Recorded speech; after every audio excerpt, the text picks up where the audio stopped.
Bismillahirrahmanirrahim. Alhamdulillahirabbil alamin. Allahumma shalli wa sallim wa barik ala Muhammad wa ala ali Muhammad.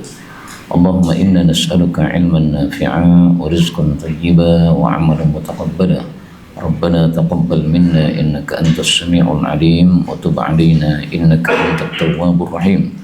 Allahumma ansuril mujahidin warhamil mustad'afin wa dammir a'da'ad din wa tmis 'ala amwalihim amin ya rabbal alamin. Alhamdulillah kaum muslimin rahimakumullah, kita lanjutkan pengkajian hadis dari kitab Al-Buyu' karya Asy-Syaikh Al-Ghazali Al-Jawi rahimahullah ta'ala, dan kita sudah sampai pada bab yang ke-99. Faqala al-muallif rahimahullah, atadrun, apakah kalian tahu manil muflis, siapakah orang yang bangkrut? 236. Dari Abu Hurairah radhiyallahu anhu bahwasanya Rasulullah sallallahu alaihi wasallam bersabda, "Atadrun, apakah kalian tahu mal muflis, apa itu orang yang bangkrut?" Qalu, mereka menjawab, al muflis, orang yang bangkrut, fina, di tengah-tengah kita, itu adalah man, orang yang la dirham lahu, tidak ada dirham baginya, wala mata'a, dan tidak ada barang, jadi sudah tidak punya apa-apa lagi.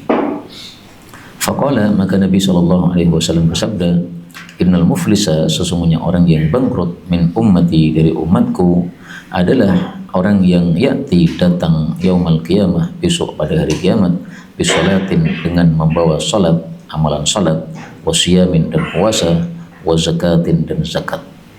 Wa ya'ti, dan dia datang pada hari kiamat, qad syatama, dia telah mencela hadza, orang ini, wa qadhafa, dan menuduh berzina hadza, orang ini, orang lain, wa akala, dan dia memakan mala hadza, hartanya orang ini, wa safaka, dan menumpahkan, maksudnya membunuh, dama hadza, darahnya orang ini, wa daraba hadza, dan memukul orang ini, fayu'ta, maka diberilah hadza, orang yang dizalimi ini, min hasanatihi, dari pahala-pahala orang tersebut, wa hadza, dan orang yang lain, min hasanatihi, dari pahala-pahala dia, wa in faniyat, maka jika sudah habis hasanatuhu, pahala-pahala dia, qabla, sebelum ayyuqda, ditunaikan, dilunaskan, ma'alihi, apa yang menjadi tanggungan atasnya, ukhidha, diambillah, min khotayahum, dari dosa-dosa mereka.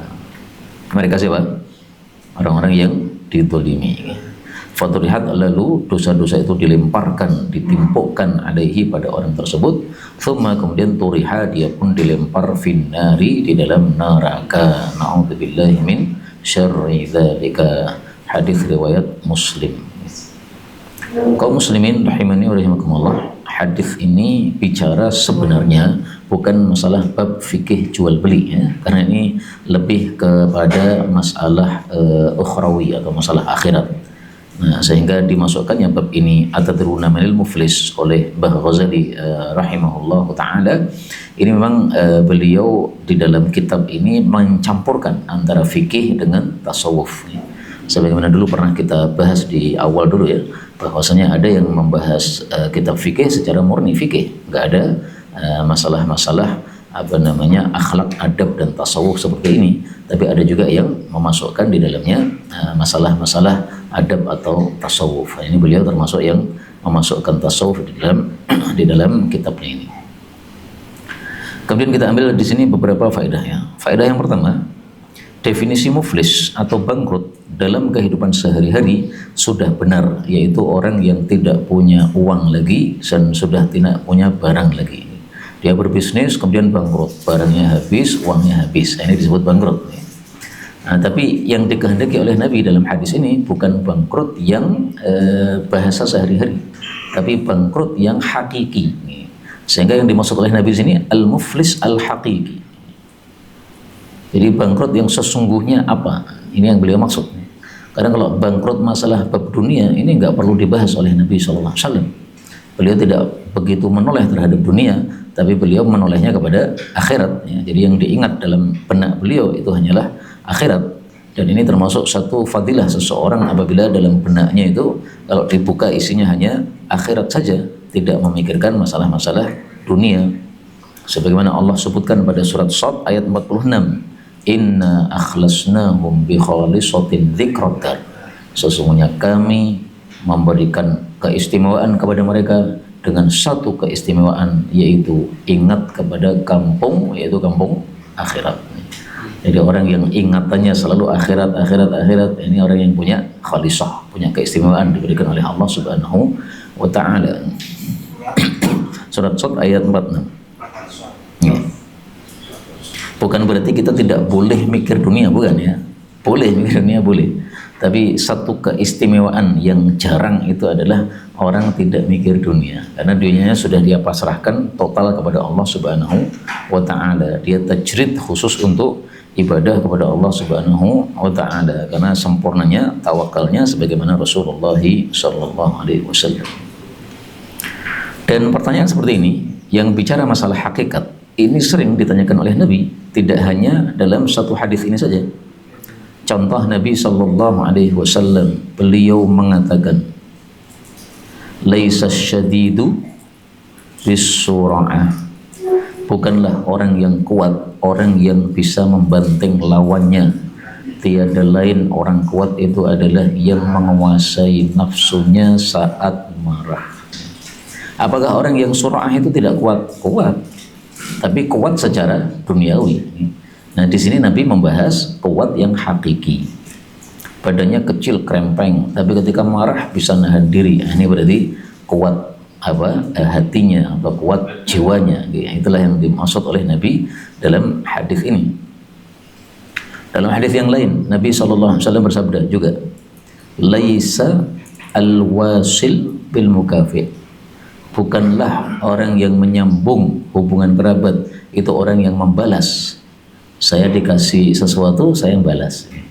Dia senyum, saya balas senyum. Nah, itu biasa itu. Walakinnal wasil, akan tapi penyambung yang hakiki itu adalah idzan qata'at rahimuhu, kalau putus hubungannya wasalaha, dia mau nyambung. Jadi yang sana menjauhi malah kita mendekati. Yang sana tidak mau ngundang, kita malah ngundang. Yang sana tidak mau senyum, kita tetap mau senyum. Nah, itu berarti adalah orang yang wasil yang hakiki. Jadi mukafi apakah juga wasil? Juga sama. Juga termasuk wasil, tapi bukan wasil yang hakiki, wasil yang biasa kayak begitu itu. Ini hadis riwayat Bukhari sahih. Ya, yang sulit itu. Nah, kemudian di sini Nabi SAW menjelaskan ya, orang yang bangkrut hakiki itu adalah datang membawa pahala banyak, ya. Sholat punya, puasa punya. Ini berarti dia punya sholat sunnah, Pak. Kalau cuma punya sholat wajib, nggak perlu dibahas ya. Semua orang Muslim pasti sholat wajib. Tapi ini maksudnya sholat sunnahnya punya, puasa sunnahnya punya, ya. Zakatnya juga begitu, yang sunnah-sunnah dia lakukan. Ya. Tapi ludes semuanya, ya. Amalan wajibnya ludes, amalan sunnahnya ludes, gara-gara dia melakukan kezaliman. Nah, di sini kezalimannya yang disebutkan oleh Nabi, 1, mencela, 2, menuduh, 3, memakan harta orang, 4, menumpahkan darah atau membunuh orang, 5, memukul orang. Nah, ini yang berkaitan dengan kitabul buyu. Kalau mau kita kaitkan lagi setelah muflis, berarti yang di sini akala malahada. Ini kaitannya. Jadi seolah-olah beliau mengatakan, seolah-olah Mbah Ghazali mengatakan, kalau mau bisnis, jangan bisnis yang menyebabkan bangkrut di akhirat. Utang itu kan termasuk bisnis nih, ya, termasuk buyu ya. Buyu itu kan pertukaran antara sesuatu dengan sesuatu. Nah, maka kita utang kemudian kita kembalikan lagi, itu termasuk kategori dalam kitabul buyu. Nah, sehingga kalau pinjam kembalikan, jual beli jangan sampai nipu. Itu berarti nipu berarti sama dengan akala malahada, makan hartanya orang lain. Kita kasih barang palsu, dia sudah bayar, uangnya kita ambil, barang yang kita berikan palsu atau tidak sesuai dengan gambar. Sekarang kan sering Pak, di Shopee atau dari sebagainya itu gambarnya bagus-bagus. Begitu kita beli, elek tenan. Nah, maka seperti ini bisa masuk kategori akala malahada, ya, karena dia nipu, ya, seolah-olah barangnya bagus, ternyata barangnya tidak bagus. Ini bisa menyebabkan bangkrut di akhirat. Kemudian kezaliman yang 5 ini kalau mau kita klasifikasikan itu cuma ada 3, Pak. Yang pertama kezaliman kepada jiwa, yang kedua kezaliman kepada harta, yang ketiga kezaliman kepada kehormatan. Nah, yang kehormatan disebutkan dua, syatama ini kehormatan, qadzafa ini kehormatan. Kalau harta jelas satu ya, akala ini. Nah, kemudian yang dua ini adalah jiwa atau badan ya, safaka sama daraba. Makanya dalam hadis tentang kehormatan seorang muslim, Nabi Shallallahu Alaihi Wasallam menyebutkan tiga itu. Kullul muslim alal muslimin haramun. Setiap muslim atas muslim yang lain haram hartanya. Satu. Irduhu kehormatannya. Ini dua. Damuhu darahnya atau badannya. Ini adalah fisiknya. Ini adalah tiga. Tapi kemudian di sini Nabi hanya menyebutkan tiga amal ya. Salat, puasa, zakat. Padahal amal kan banyak Pak. Dan amal dia yang ludes tidak hanya tiga ini, tapi disebutkan tiga ini karena tiga ini memiliki fadilah yang sangat besar. Jadi sholat kita sudah pernah bahas ya, bahwa sholat itu tidak bisa dikalahkan dengan amalan yang lain karena khairu maudu'in. As-sholatu, sholat adalah khairu maudu'in, amal terbaik yang disyariatkan oleh Allah. Barang siapa yang mampu memperbanyak sholat sunnah, silahkan dia perbanyak sholat sunnah. Tabarani dalam Awsat. Makanya Imam Ahmad sholat sunnahnya 300 rakaat sehari. Ini karena mengamalkan hadis ini. Harun ar-Rasyid 100 rakaat mengamalkan hadis ini. Adapun puasa, Nabi SAW mengatakan la mithla lahu, gak ada tandingannya. Alaika bisawm, lazimilah puasa sunnah. Fa innahu la mithlalah, puasa itu tidak ada tandingannya. Kok bisa tidak ada tandingannya? Karena setan paling susah ganggu ketika kita sedang puasa. Pas sedang puasa kan lapar, aliran darah mengecil, setannya susah, sehingga susah untuk mengganggu manusia, maka tidak ada tandingannya. Kalau zakat, zakat itu adalah tujuan asal Allah turunkan harta di bumi. Sebagaimana sabda Nabi Sallallahu Alaihi Wasallam, Inna anzalnal mala, sesungguhnya kami turunkan harta untuk apa? Liiqamis salati wa ita'iz zakah. Untuk dua saja, menegakkan salat, sehingga dibangunlah masjid, diberilah pakaian untuk melakukan kita salat, kemudian untuk membayar zakat. Jadi inti diturunkannya harta ke bumi ini adalah ini, untuk salat dan untuk zakat. Sehingga ini adalah tiga amalan yang sangat-sangat penting. Sehingga disebutkan secara khusus, ini bukan berarti membatasi ya. Yang ludes hanya tiga amal ini, tidak ya. Semua amalnya ludes, tidak hanya tiga amal ini saja. Kemudian pertanyaannya, kapan ini terjadi ya? Diambilkan dari pahalanya. Ini orang dolim, ini orang yang berbuat, orang yang didolimi. Terus orang yang dolim ini punya pahala, dikasihkan kepada orang yang terdolimi, ditransfer. Nah, ini terjadinya kapan? Ini yang saya sampai hari ini belum dapat penjelasan dari para ulama secara rinci. Dan memang masalah akhirat itu tidak ada yang sangat-sangat rinci gitu, nggak ada. Sehingga ini kejadiannya kapan itu ada banyak kemungkinan. Mungkin ketika di padang mahsyar, mungkin ketika sudah melewati sirat dan sebagainya. Wallahu a'lam. Tapi saya ada temukan satu isyarat bahwasanya ini kejadiannya di Qantarah. Nih, idza khalasal mu'minun, kalau orang-orang beriman sudah bebas dari neraka, artinya sudah berhasil melewati sirat. Nah, itu masih belum masuk surga, masih ditahan pada jembatan yang kedua, namanya Qantarah. Kalau yang di atas neraka ini sirat ya. Nah, kalau sudah selesai, nah ini Qantarah. Nah, Qantarah ini ada yang mengatakan ini setelah selesai sirat. Ada juga yang mengatakan Qantarah ini bagian akhir sirat. Jadi misalnya ini neraka, nah, siratnya sampai sini, Qantarahnya di sini. Nah, itu dipersesuaikan oleh para ulama. Kita nggak paham hakikatnya. Kalau kalimatnya ini di sini mengatakan Qantarahnya itu antara jannah dan neraka. Nah, berarti zahirnya setelah selesai dari sirat. Fayataqassuna, lalu mereka saling membalas kezaliman yang ada di antara mereka di dunia. Nah, ini kalimat ini semacam isyarat yang menurut saya bahwasanya hadis tentang muflis ini tadi diambilkan pahala-pahalanya Ini terjadinya pada waktu di kantor. Sehingga ketika mereka sudah dijernihkan dan dibersihkan, barulah diizinkan masuk ke dalam jannah. Nah, makanya disebut bangkrut tadi. Semestinya sudah bebas dari neraka, tinggal klik masuk jannah. Sayangnya di sini disuruh membereskan kezaliman. Kezalimannya terlalu banyak. Nah, pahalanya untuk memberesin kezaliman, akhirnya dia bangkrut, nol pahalanya. Bahkan malah tomboknya karena kezalimannya terlalu banyak, pahalanya tidak cukup, akhirnya dosanya orang yang terzalimi diberikan kepada dia. Sehingga mestinya klik masuk surga, malah balik masuk neraka. Ini akhirnya loh Pak G. Saya belum mendapatkan penjelasan secara terperinci dari para ulama dalam hal ini, dan saya masih mencari terus ya. Sampai hari ini belum ketemu pastinya ini bagaimana. Tapi sebenarnya nggak begitu penting kita mengetahui pastinya, karena kejadian di akhirat itu memang perkara yang rahasia ya, tidak diketahui oleh manusia kecuali berdasarkan wahyu.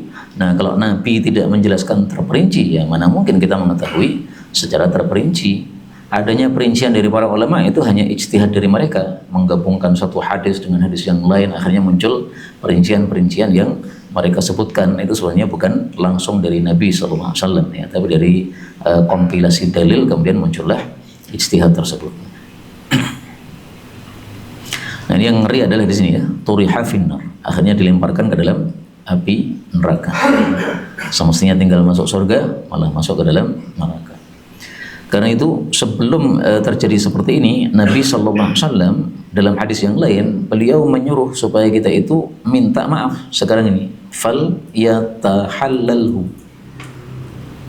man kanat li akhihi indahu madlamah. Siapa yang punya kezaliman kepada saudaranya, baik mengzalimi kehormatannya atau hartanya, maka hendaklah minta halalnya hari ini, sebelum nanti akan diambil darinya di hari yang tidak ada dinar, tidak ada dirham. Kalau dia punya amal soleh, maka diambil sesuai sekadar kezaliman yang dia lakukan. Kalau dia tidak punya amal, maka diambillah dosa-dosanya orang yang dizalimi, lalu diberikan kepada orang tersebut. Hadis riwayat Bukhari. Nah, jadi simpel sebenarnya. Falyatahallalhu, minta halal. Datang kepada orang yang kita pernah menzaliminya, kemudian minta maaf. Mohon maaf, saya dulu melakukan ini. Ya, tinggal kalau sudah dimaafkan selesai masalah. Karena apa? Dia sudah memberikan haknya kepada kita. Berikutnya bab 100, al-qardu. Al-qardu artinya ad-dain, ya, hutang atau penghutangan. Ya. Jadi kalau kita ngambil dari orang kan disebut dain, hutang. Ya. Tapi orangnya yang ngasih kepada kita, nah itu memberikan qard, atau jadi lebih tepatnya ini? Pinjaman. Ya. Dari Zaid bin Aslam, dari bapaknya yaitu Aslam, bahwasanya dia mengatakan kharaja, telah keluar Abdullah dan Ubaidullah. Dua-duanya adalah ibna Umar, putranya Sayyidina Umar bin Khattab radhiyallahu anhu. Keluar kemana? Fi jaisin, dalam satu rombongan perang, ilal Iraqi, ke arah Irak.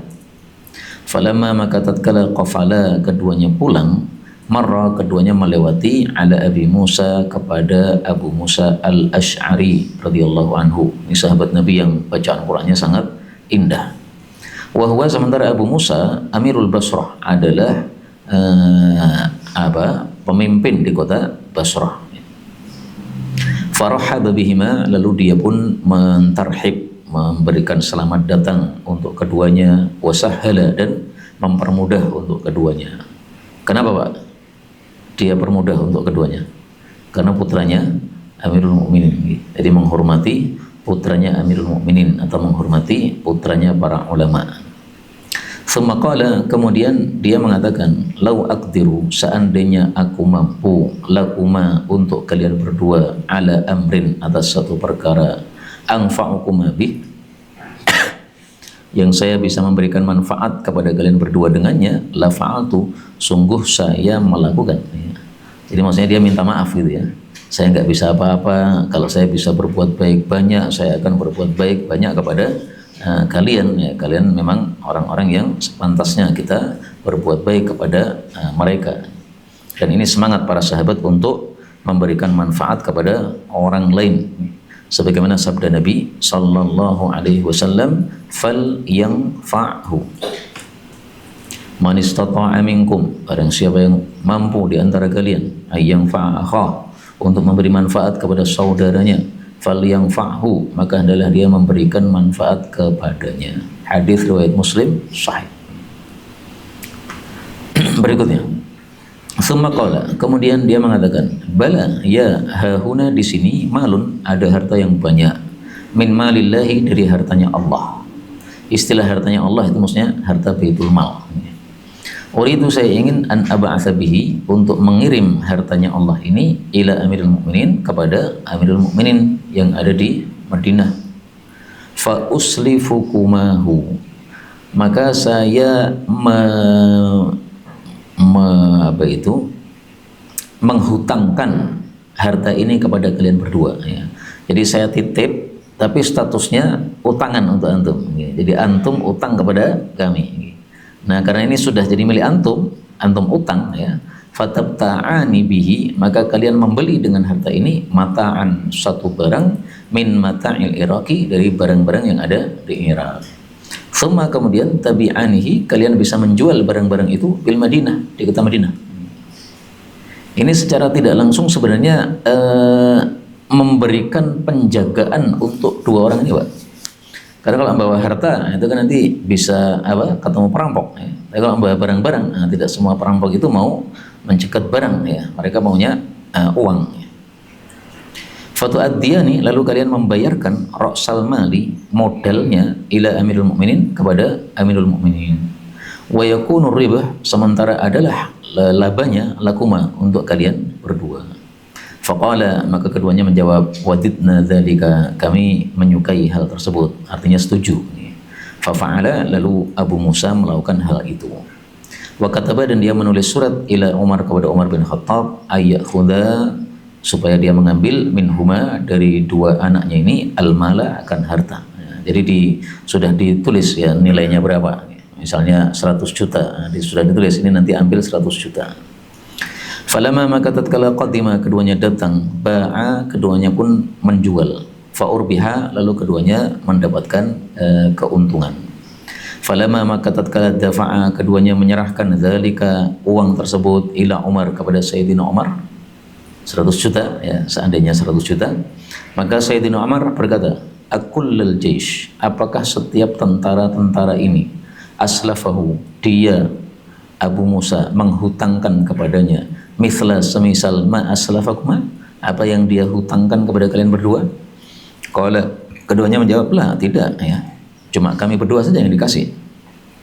Maka Sayyidina Umar bin Khattab kemudian mengatakan, ibna Amirul Mukminin. Nah, ini berarti gara-gara kalian berdua adalah putranya Amirul Mukminin.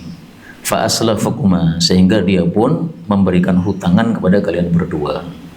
Jadi ini nggak adil, ya. Kalian dikasih pinjaman, yang lain tidak. Nah, berarti kalian tidak berhak, ya. Karena kalian tuh semata-mata dikasih pinjaman gara-gara jabatan saya sebagai Amirul Mukminin. Nah, berarti labanya juga masuk pada hartanya khalifah atau hartanya baitul mal. Adya, bayarkanlah al-mala, harta itu, modalnya, waribhahu, plus juga labanya. Fa amma Abdullah, adapun Abdullah bin Umar, fasakata, beliau diam karena beradab, Pak, sama Sayyidina Umar. Wa amma Ubaidullah, adapun Ubaidullah, enggak terima dia. Faqala, dia mengatakan, ma yanbaghi laka, tidak pantas bagimu, ya Amirul Mukminin, wahai Amirul Mukminin, hadza, perbuatan ini. Jadi hadzanya hadza fi'il tadi, ya, perbuatan ngambil semua itu nggak pantas. Kenapa nggak pantas? Nah, dia punya hujjah. Hujjahnya ini, Pak, lau naqasa, seandainya berkurang, hadzal malu, harta ini, au halaka, atau binasa, hilang, hancur, la dhaminnahu, sungguh kami menanggung. Masuk akal nggak? Masuk akal kan? Kalau tadi cuma titipan, ya, kemudian hilang, kami nggak nanggung. Tapi karena ini utangan, kemudian kalau hilang, maka kami yang nanggung. Beda antara utangan dengan titipan. Titipan kita nggak nanggung. Orang nitipkan kepada saya barang ini, kemudian sudah saya simpan, hilang atau rusak, saya nggak nanggung, Pak. Apakah tidak termasuk Tidak amanah orang Yang apa? yang hilang itu, Pak. Kalau dia teledor, ya tidak amanah. Tapi kalau sudah dijaga, saya contohnya apa? Saya sudah menjaga. Nah, ini berarti amanah. Tapi kemudian rumah saya dimasuki orang tanpa izin, misalnya, nah, kemudian diambil nih barang. Nah, saya sudah menjaga barang tersebut, nggak ada masalah. Nah, tapi kalau ini sebagai utangan, saya utang kepada seseorang, kemudian setelah saya dapat utangan, kemudian hartanya hilang, ya saya sendiri yang nanggung. Sehingga nanti saya tetap harus membayar utangan. Tidak boleh saya mengatakan ini hartanya sudah hilang Pak, jadi tolong digratiskan. Oh, nggak bisa begitu. Tetap harus tanggung jawab. Nah, sehingga maksudnya adalah apa? Kalau ini harta ada kekurangan, saya kan yang nanggung. Berarti kan sebaliknya, kalau ada tambahan, ya berarti untuk saya. Dan ini perkataan sudah benar sesuai syariat. Apa kata Nabi SAW?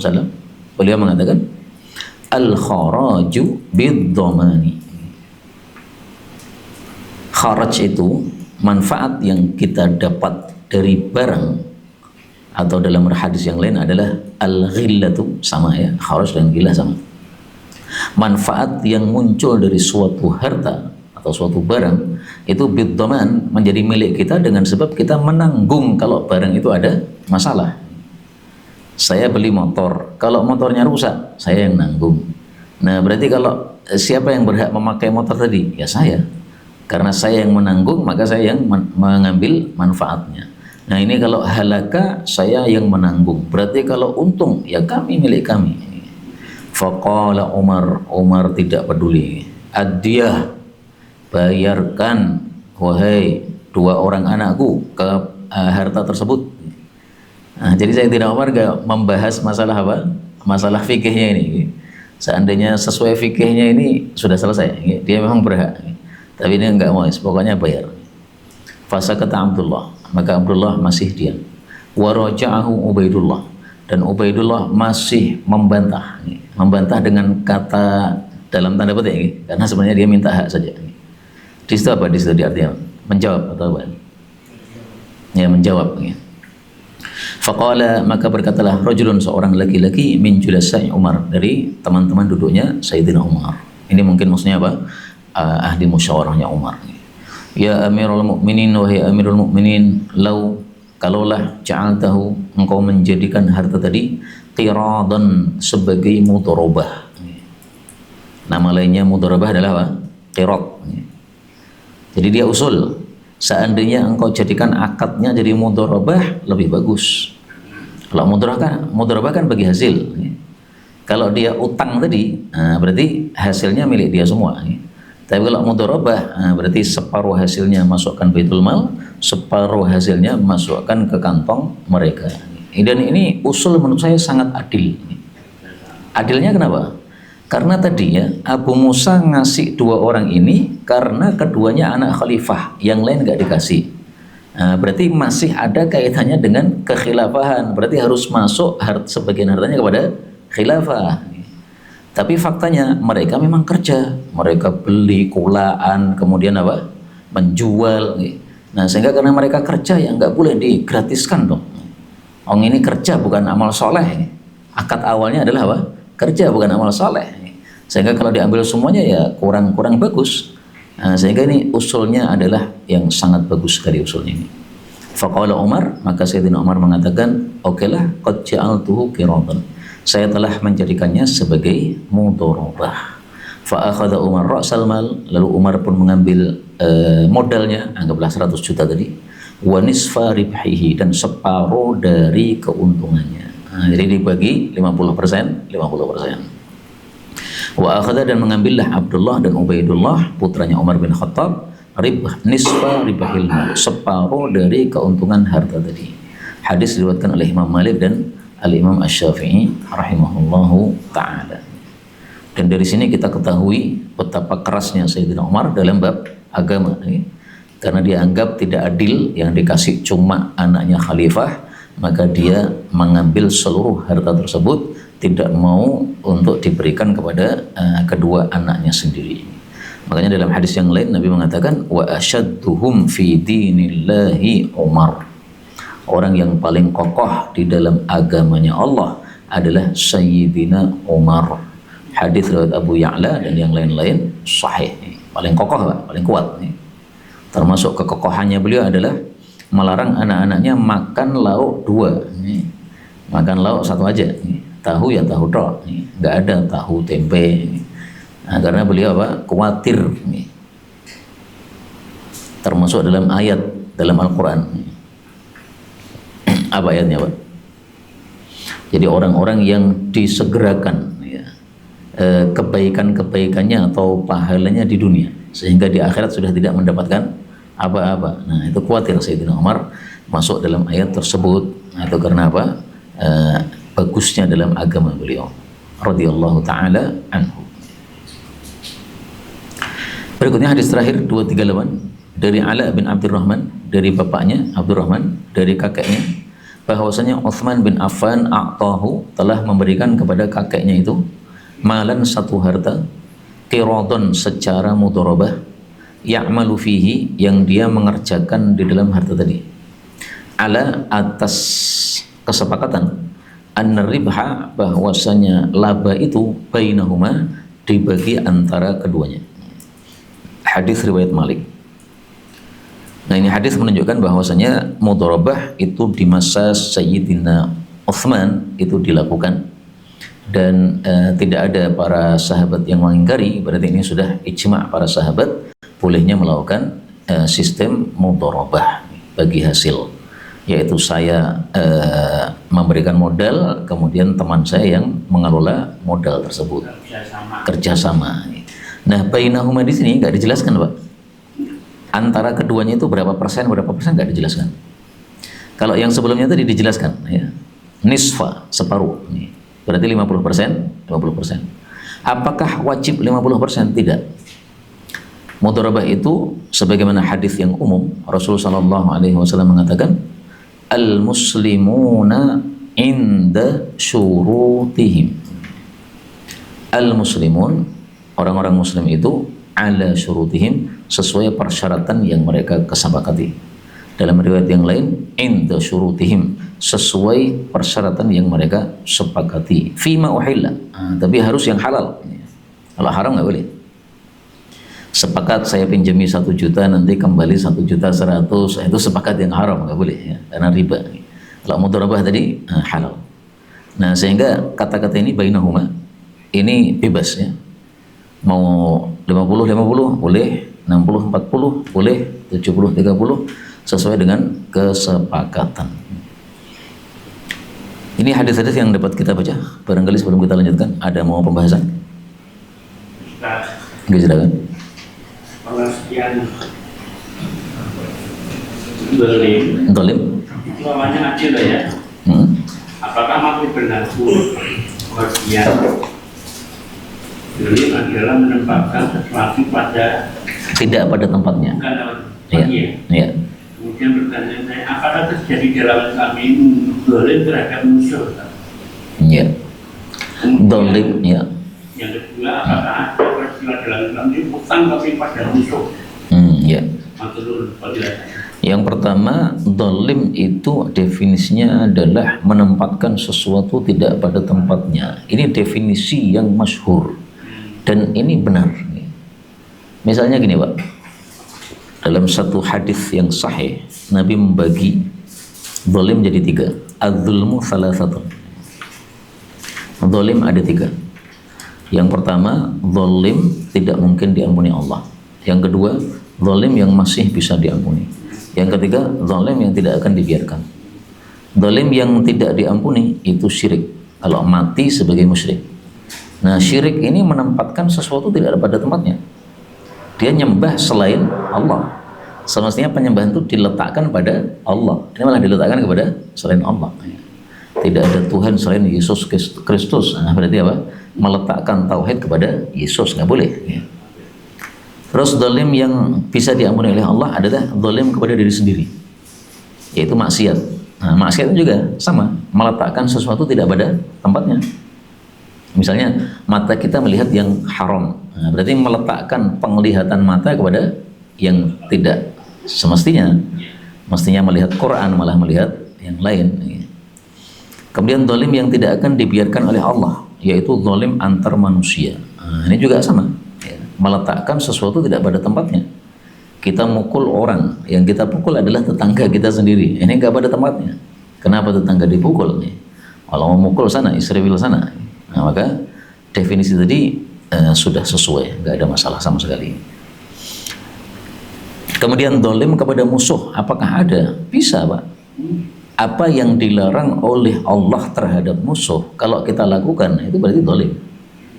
Misalnya kita membunuh anak-anak, anak-anaknya orang-orang kafir, musuh juga itu, tapi tidak boleh dalam Islam. Atau misalnya kita melakukan mutilasi, nggak boleh. Naha anil muthlah, Nabi melarang dari mutilasi. Jadi misalnya kita sudah tangkap itu kepalanya Israel, kemudian setelah kita tangkap kita potong telinganya, hidungnya, mulutnya, nggak boleh, bunuh ya. Kalau dimutilasi nggak boleh, zalim seperti itu. Nah, kemudian yang kedua tadi, apakah ada dalam Islam ini hutang kepada musuh? Kemarin sudah, Nabi sebelum wafat itu hutang kepada orang Yahudi, ya kan? Berapa kemarin hutangnya? 30 sok kayaknya, 30 sok hutang beras, atau kalau zaman dulu adalah gandum, untuk ngasih makan kepada istri-istri beliau. Jadi boleh hutang kepada orang kafir, tapi tetap harus menunaikan bayarannya, ya tidak boleh zalim kepada orang kafir tersebut. Ada lagi mungkin? Ini silakan Pak. Pengertian menempatkan sesuatu tidak pada tempatnya jangan sendiri. Ya. Pengertian sesuatu itu sudah banyak sekali. Apapun. Misalnya peci kita taruh di bawah untuk sandal, itu ya zalim. Quran ditaruh di rak sandal, ya zalim. Secara bahasa disebut zalim.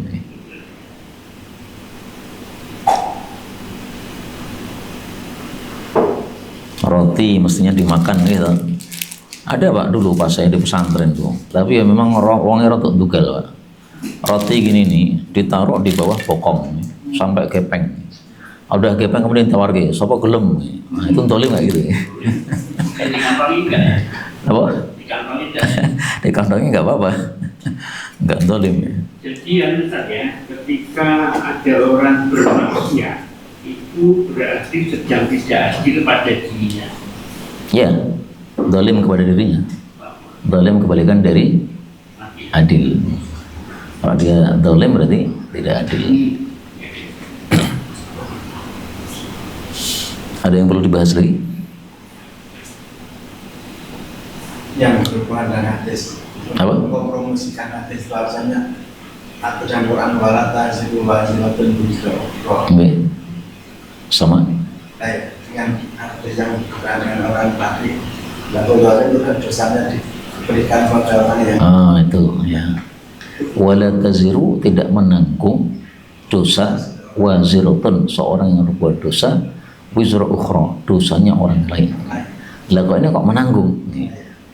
Nah, maka ini karena dua-duanya dalil sahih, caranya dikompromikan. Nah, pertanyaan beliau adalah bagaimana cara mengkompromikan? Gampang. Bisa kita kompromikan dengan kaidah yang mengatakan likulli qaidatin mustathnayat. Setiap kaidah ada pengecualian. Nah, bisa dengan ini. Berarti itu termasuk pengecualian. La taziru itu umum, tapi pengecualiannya adalah dalam kasus ini tadi. Bisa juga kita kompromikan dengan mengatakan bahwa la taziru waziratun itu adalah pada asalnya.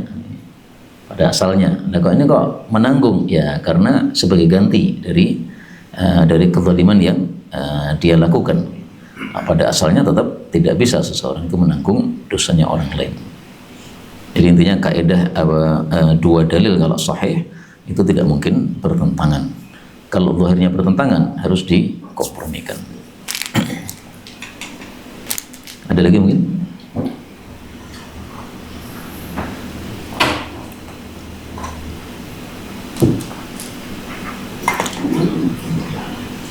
Sampun? Cukup aja ya. Silakan. Karena ini materinya udah nggak ada nih. Bukunya udah antum ambil kok. Untuk waktu sholat itu, Yeah. waktu sholat Kemudian kalau untuk membaca surat itu kalau itu awal permulaan surat itu apakah membaca Bismillahirrahmanirrahim Awal surat sunnah. Bahkan di tengah surat pun juga bisa Bismillahirrahmanirrahim untuk memisah dari Fatihah dengan surat ini, karena kita sudah berhenti. Hukumnya sunnah aja, tanpa Bismillah sah. Bahkan 2 surat kita gabung tanpa Bismillah sah. Taunya dari mana? Dari ilmu qiraat. Nah, masalah-masalah bacaan Quran seperti ini semuanya udah lengkap di dalam ilmu qiraat. Bukan ilmu tajwid ya, ilmu tajwid lain lagi. Ilmu qiraat yang lebih luas daripada ilmu tajwidnya. Tanya Ustaz. Monggo silakan. Itu yang jangan kalau menjadi jangan kalau sholat dalam satu tempat 2 imam. Jangan sholat 2 jamaah gitu ya, dalam satu tempat. Nah, itu dalilnya Dalam satu waktu. dalam satu. Seperti di Klewer itu kan masjid Agung itu sana ada jamaah sini ada. Oh ya, dalam satu tempat dalam satu waktu ya. Apalagi di tempat wisata itu kan. Ya. Sepertinya enggak Pak. Ya. Sebenarnya kalau kita cari dalil yang sangat tegas begitu, insya Allah nggak ada. Tapi adanya adalah apa hikmah dari atau apa istilahnya maqasid, maqasid syariah atau hikmah. Apa hikmah atau tujuan syariat dari sholat jamaah itu apa? Tujuannya salah satunya adalah supaya umat Islam bersatu. Nah sekarang kalau satu tempat malah sana jamaah, sama jamaah, sehingga sholat jamaahnya itu tujuannya nggak tercapai. Seperti zaman dulu katanya satu masjid dikasih 4 mihrab, madhab Syafi'i, Hanafi, Maliki, Hambali. Sholat terukur tarawih. Nah gitu ya, yang 11 sama 23, nah, dibuat mihrab sendiri-sendiri. Kemudian dikasih jadwal, yang sholat jam 12 madhab Hanafi, 10 menit kemudian qomat lagi madhab Maliki. Terus hikmahnya sholat jamaah terus gimana ini? Oh, malah pecah-pecah gini. Ya, tidak sesuai dengan apa? Maqasid syariah. Nah sehingga dari situlah kemudian para ulama mengatakan tidak pantas satu masjid satu waktu mengadakan 2 jamaah. Nah kalau ada sebabnya mungkin gak ada masalah, mungkin Pak. Misalkan kita salat maghrib, sana salat isya. Tapi sebenarnya bisa diatasi sebenarnya. Kalau saya lebih suka ikut saja. Loh kita mau maghrib kok, nggak apa-apa. Orangnya isya, kita ikut maghrib masih bisa. Dia kan isya musafir kan, 2 rakaat kan. Kita maghrib kan 3 rakaat, tinggal nambah 1. Seandainya dia isya tapi tidak musafir, berarti 4. Berarti kita ikut 3, habis itu kita salam. Jadi masih bisa. Sehingga dulu pernah turun di satu masjid sama teman-teman rombongan bis ya. Kemudian mereka ingin ngadakan jamaah sendiri, saya bilang loh itu sudah ada. Lah gimana? Gabung aja. Akhirnya semuanya gabung. Gabung kemudian tadi ya, kalau memang kita tujuannya 3 rakaat ya 3 rakaat, nah keluar, nggak ada masalah. Itu lebih bagus daripada semuanya buat sendiri-sendiri gitu. Tapi apakah sampai tidak sah? Insya Allah nggak sampai Pak. Sahnya masih sah ya, hanya tujuan syariahnya jadi nggak ketemu. Itu sama dengan kita puasa tapi ngibah orang nih. Hikmahnya dari puasa jadi nggak ada. Puasa itu salah satu hikmahnya la'allakum tattaqun, ya kan? Nah ini puasa malah ngibah, takwanya di mana? Kemudian juga sama dengan kita i'tikaf tapi masih bawa HP, kemudian masih bisnis lewat internet, online, gitu. Sama aja i'tikafnya. Hikmahnya apa itu? Hikmahnya i'tikaf adalah qat'ul alaik, ya, mutus hubungan dari manusia. Ini malah setiap saat menghubungi manusia terus. Nah, terus hikmahnya i'tikaf di mana? Nggak ada. Seperti itu, Pak. Tambah Ustaz. Monggo silakan, Pak. Kalau intinya sholat tapi doa. Apa itu? Doa. Oke. Ada 2 persoalan katanya angkat tangan itu kurang perlu. Sampai dengan doa itu tinggi boleh Pak. tidak bilang. Yang kedua, mengusap baca. Kali kok ada yang tidak, ada yang nggak mau. Ada yang mau. Mati dulu lah, Ya.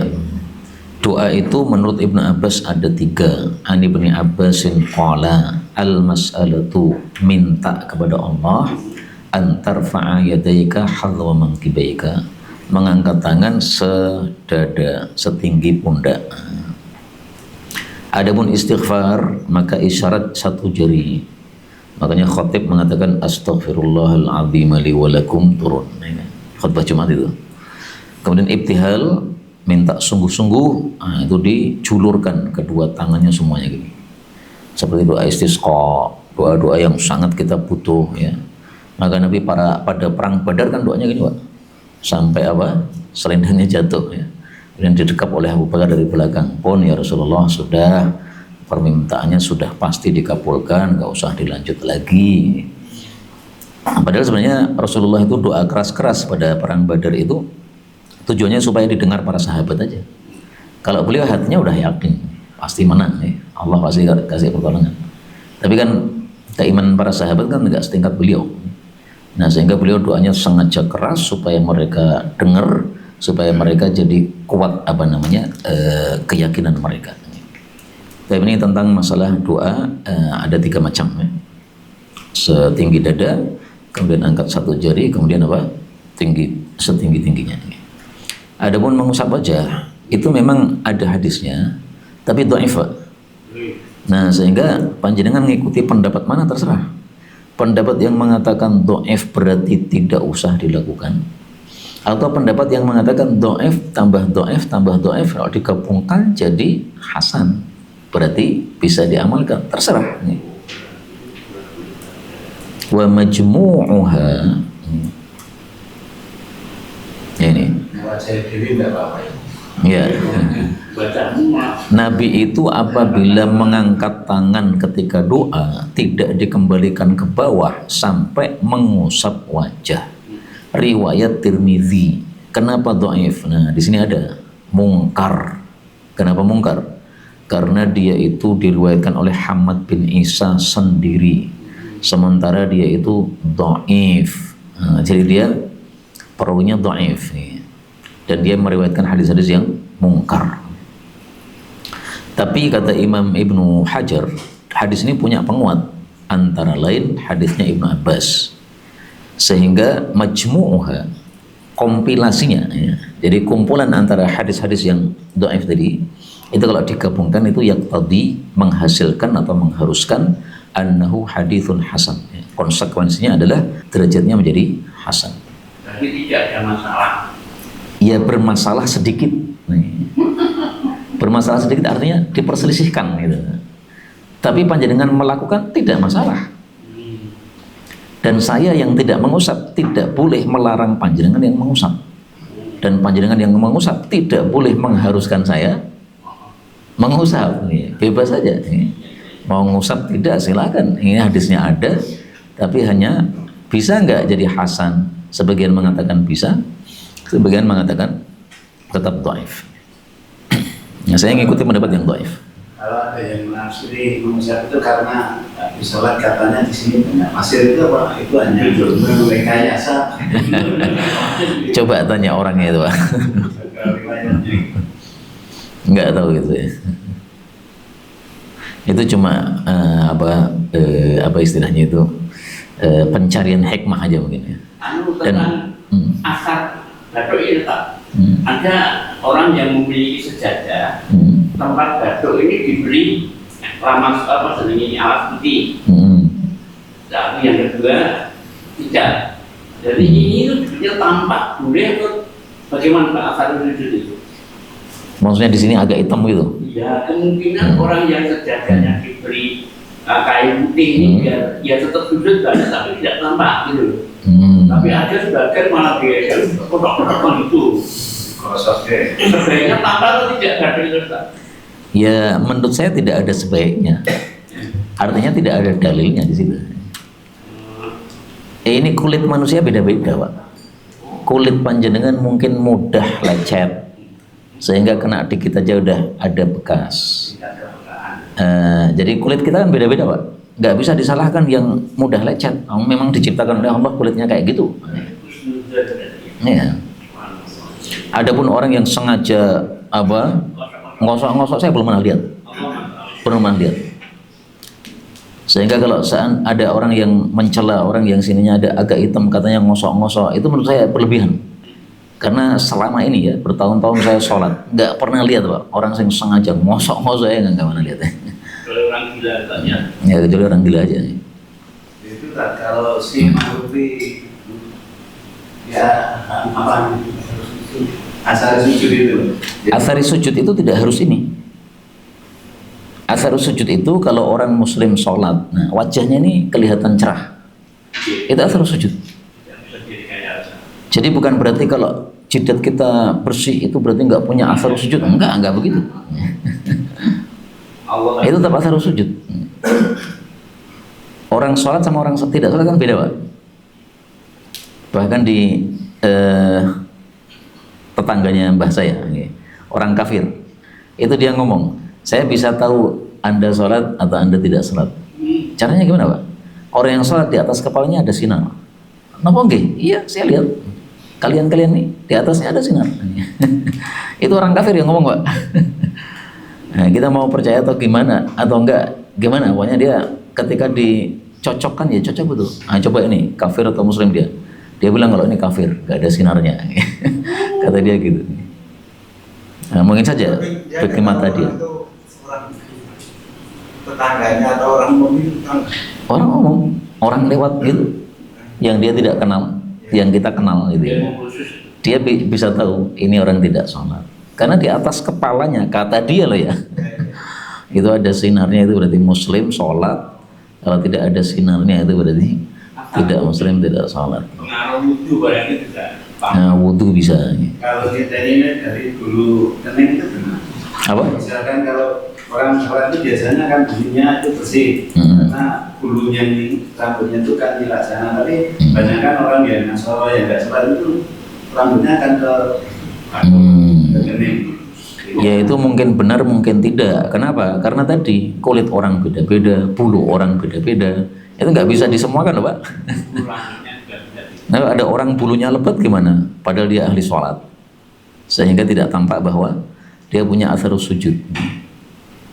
Nah ini sebagian ulama mengatakan ya, atharis sujud ba'duhum fil akharin ya simahum fil akharin yakumuna ghurran muhajjalin. Nah ini berarti pas apa? Di akhirat bukan muhajjalin ini ya. Cerahnya itu. Ini sebagian ahli tafsir ya, tidak semuanya mengatakan itu. Kalau mau kita lihat nggak apa-apa di tafsir Mawardi, beliau mengartikan athari sujud itu apa. Ada beberapa apa tafsiran athari as-sujud. Fihi sitatu ta'wilat, ada 6 ta'wilan.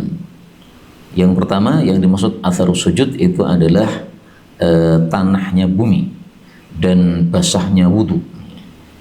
Ada yang mengatakan bahwasanya sholat yang mereka lakukan itu kelihatan di dalam wajahnya. Nah ini kata Ibnu Abbas. Jadi orang sholat wajahnya beda dengan orang yang tidak sholat. Pendapat yang ketiga samtun, nah, perilakunya. Kalau perilakunya dugal, nah, kita era sholat ya. Kalau sholatnya bagus, ya, biasanya perilakunya juga sesuai. Kemudian khusyuk, kemudian begadang malam sehingga ketika pagi itu wajahnya pucat karena kurang tidur. Nah, itu berarti atharus sujud. Sujud filail maksudnya ya, sujud pada waktu tahajud. Nah, yang terakhir tadi adalah sinar yang muncul di wajah besok pada hari kiamat. Wajahnya putih. Nah, di sini tidak ada sama sekali bathuk ireng, nggak ada. Nggak ada yang menafsirkan atharus sujud adalah apa? Bathuk ireng. Tapi bukan berarti bathuk ireng berarti apa bid'ah. Enggak ada dalil mengatakan bathuk ireng bid'ah. Mana dalilnya? Tadi yang saya katakan ya, orang itu kulitnya beda-beda Pak. Kulit panjenengan mudah robek, kulit sebagian orang kuat nih. Kemudian sajadah kita beda-beda. Panjenengan orang kaya, sajadah empuk ya kapan hitam. Nah sementara ada orang nggak punya sajadah, sholatnya di tikar tahu lagi? Apalagi udah lama, itu kan kasar banget itu. Nah kalau dia ireng sekali ya masuk akal loh. Dia orang miskin nggak punya apa? Sajadah empuk. Ustaz, kalau orang yang sholat itu akan meninggalkan bekas, berarti di situ kan ada bekas. Bekas apa itu?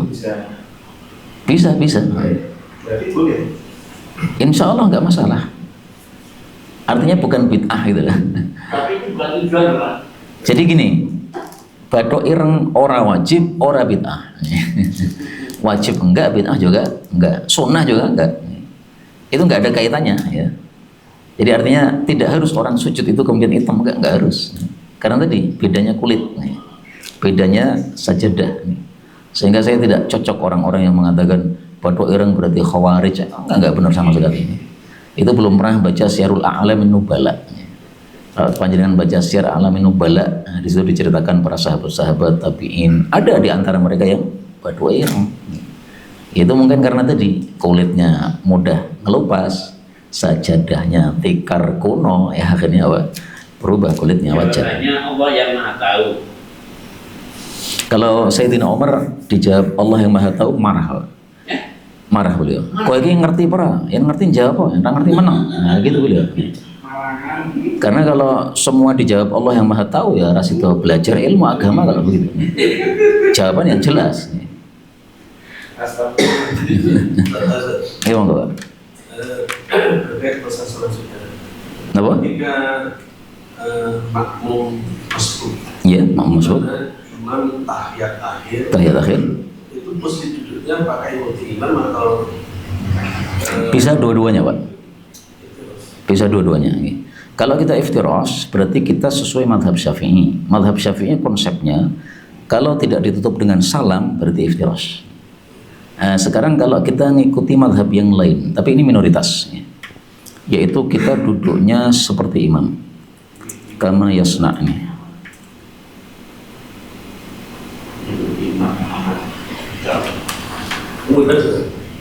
Nih ya, fal yasna, dia melakukan kama yasna ul imam, seperti dilakukan imam. Monggo. Ketika sholat di 2 rakaat, ya. Itu posisi duduk ketika tasyahud itu ikhtiras kalau ada 2 rakaat. Nih, kalau madhab Syafi'i itu posisinya itu ada yang awal, ada yang ikhtiras. Ya, saya jawab 4 madhab ya. Kalau madhab Syafi'i, semua duduk adalah iftirash, kecuali yang ditutup dengan salam maka tawarruk. Kalau madhab Hanafi, semua duduk iftirash, tidak ada tawarruk. Kalau madhab Maliki sebaliknya, semua duduk tawarruk, nggak ada iftirash. Kalau madhab satu lagi apa? Hambali. Nah Hambali ini kalau sholatnya itu 2 kali tasyahud, barulah di situ ada tawarruk. Dan ini yang saya ikuti pendapat ini, Pak. Kalau sholatnya ada 2 tasyahud, barulah di situ muncul tawarruk. Kenapa? Hikmahnya tawarruk ini supaya membedakan antara duduk pertama dengan duduk kedua. Lalu tasyahudnya cuma 1, ngapain tawarruk? Nggak perlu dibedakan nih. Tapi ketika kita sholat isya ya, nah ketika kita datang ke masjid, tinggal kita lihat tuh tawarruk, ini berarti sudah keempat. Oh kok iftirash, ini berarti baru 2. Jadi perlu untuk apa? Membedakan nih. Nah, sehingga ini pendapat yang saya pilih. Nah, sehingga ringkasnya mau tawarruk mau iftirash semuanya sah, gampang sekali. Nah terus 4 perbedaan ini apa ini? Ini perbedaan afdoliyah. Afdolnya kayak apa? Nah ini tadi perbedaannya. Kalau sahnya sah semua. Tanya lain boleh. Monggo silakan. Saya tanya dengan sholat itu. Kebetulan itu saya di guru SD, Ustaz. Guru SD. Itu saat ujian praktek anak-anak yang sholat itu kan saya pernah mendengar penjelasan itu sujud itu hanya kepada Allah. Sekarang kalau anak yang ujian praktek itu kan pada guru secara nilai. Di situ saya muncul raguan sendiri lagi. Boleh apa enggak? Sujud kepada Allah Bilang. Terus? Dan kalau penguji itu kan maunya ya sujudnya yang betul kan gitu, berarti anak itu kan menjadi Kalau sujudnya karena mencari nilai. Tapi kan tetap kepada Allah loh. Kejaringan untuk Ini terus mengudara. Kajian gratis ini berjalan atas izin Allah dan dukungan tulus dari Anda. Bersama kita sebarkan kebaikan seluas-luasnya. Yuk jadi bagian dari tim kebaikan kami dengan mendukung operasional dakwah.